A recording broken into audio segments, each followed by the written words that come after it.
Today, I'm going to tell you the #1 lie that writers tell themselves that stops them from consistently writing as much as they want. Writers often think that they have to be in the mood to write, or they have to feel like it to come up with good ideas. But I am here to tell you that if you believe that, then you are thinking about your writing in the completely wrong way. By the way, I'm AAWatson. I've been writing fiction for 18 years. I've written over 500,000 words in the last 18 months alone. Over 80,000 of those words I filmed in a video series of over 65 videos that I posted to this channel, and I've posted over 25 of my own stories in video format on this channel as well. In this video, I'm going to go over why your mood does not affect your writing in the way you think it does, and I'm going to tell you what actually matters when it comes to your feelings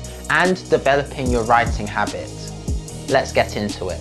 So like I said, a lot of writers think that they have to be in a particular mood to be able to write their best. I'm going to prove that wrong by going step by step through all of the major moods to show it doesn't really matter. But my first point is going to be quite odd because we're going to start with happiness. Being in a happy mood does affect your writing. Hear me out, this is all going to make sense. There have been multiple studies done across many years that have shown being in a happy mood improves your creativity and therefore improves your writing. And you're probably thinking, but Andrew, you literally just said mood doesn't matter and now you're saying I'll write better if I'm happy?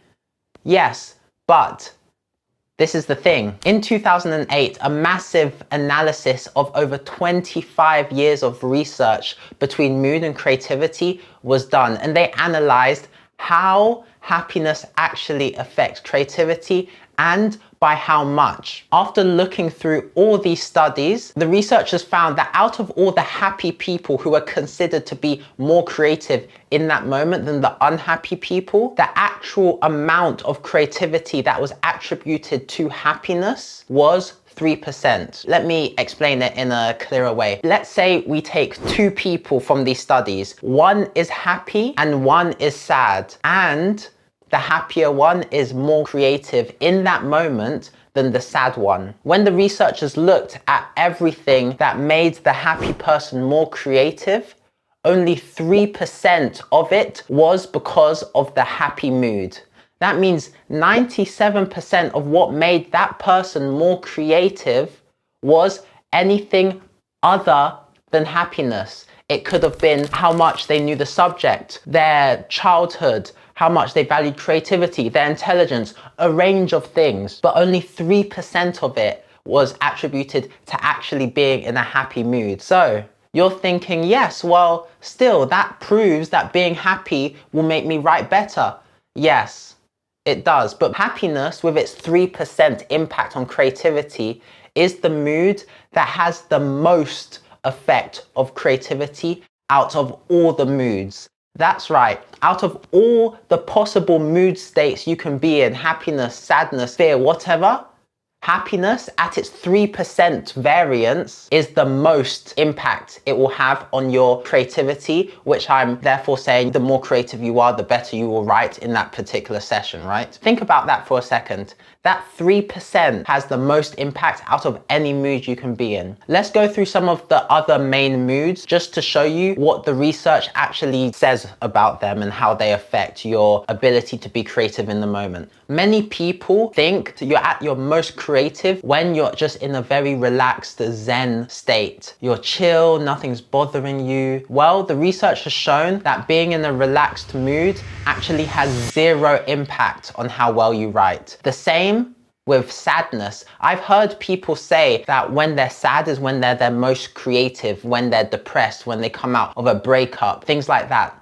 No, the research says that it's 0 impact. What about if you're in an angry mood? Well, being in an angry mood does impact your creativity a tiny amount. It's not as much as happiness, and we already know happiness hardly affects it, but it's more than sadness. And anxiety and fear, I'm kind of lumping together because we're not talking emotions here that happen in the moment. We're talking about a general mood. Anxiety and fear is more or less the same. Anxiety and fear is interesting because Out of all the research, it has the most contradictory results. But the running theories is that if you are in general an anxious and fearful person, your personality is very anxious, and you are in an anxious mood at that time, you will be slightly more creative. Not as much as happiness, but slightly more creative. However, if you are the opposite, if your personality is not generally anxious or fearful, but you happen to be in an anxious or fearful mood, it actually lowers your creativity in that moment. Again, very, very slightly. This is marginal difference, almost nothing.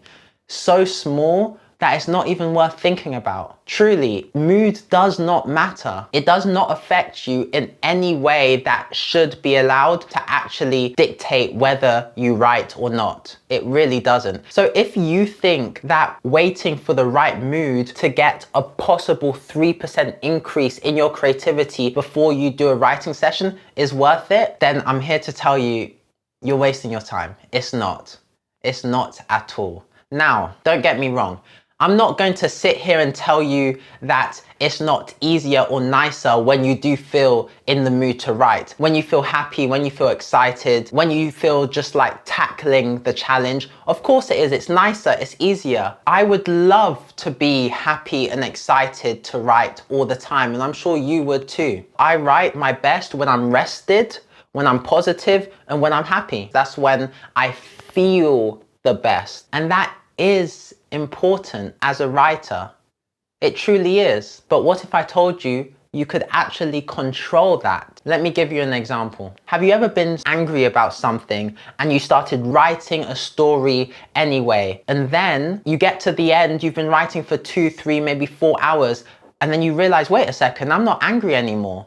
Not only are you not angry, but you even forget when the anger slipped away. You don't even remember transitioning from angry to not. You just got into the flow, you started writing, and that was that. Well, that's because writing is scientifically proven to decrease negative emotions and distress, to the point that it's actually used as a form of therapy. It actually makes you feel better. In 2016, there was another study done that was measuring how being creative on one day affected the mood the very next day. The researchers found that when people did creative activities on day 1, on day 2, they were in a positive mood, they were excited, they were energetic.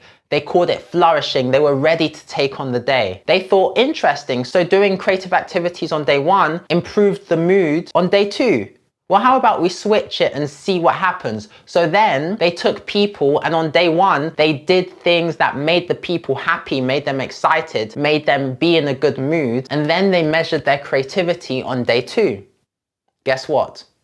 No change. Being in a good mood did not increase their creativity on day 2. However, being creative on day 1 improved their mood on day 2. That proves it's a one-way street. Writing improves mood, but a good mood does not improve your writing. So let's make it actionable. Even if today you don't feel like writing, just write, because then tomorrow you will be more excited, more energetic, and happier, ready to take on the day, which makes it more likely that you'll write tomorrow.